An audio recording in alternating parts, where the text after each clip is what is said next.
What's up? Welcome back to Arch TV. Over the last several months, for obvious reasons, there's been an uptick in mobile app transactions in a lot of categories. From gaming to groceries, or in my case, ordering lots and lots of iced coffee. And earlier this month actually saw a record for the most expensive purchase ever made within a mobile app for $10.8 million. The object in question is a piece of art by Jean-Michel Basquiat.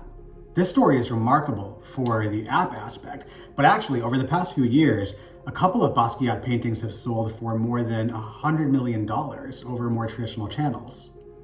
Basquiat honed his craft not at a school of fine arts, but in the street, beginning as a street artist. Street art, like other subcultures with roots in hip-hop culture, has become a big business.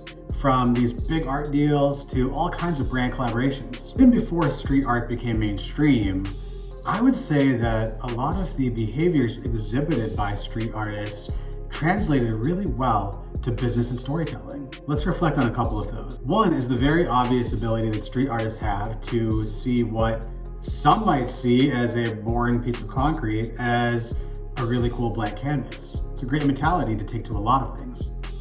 Another is that in some cases, street artists realize that sometimes being scrappy or going for less is more is actually enough to engage your audience. And finally, street artists, like rappers, are often doing their own thing and have their own solo vision, yet they also realize the importance of collaborating and coming together as a community as keys to help push the culture. Before we cap off this video today, hang on for a minute as I cycle through a few photos that I've taken of street art all over the world in traveling, back when that was a thing.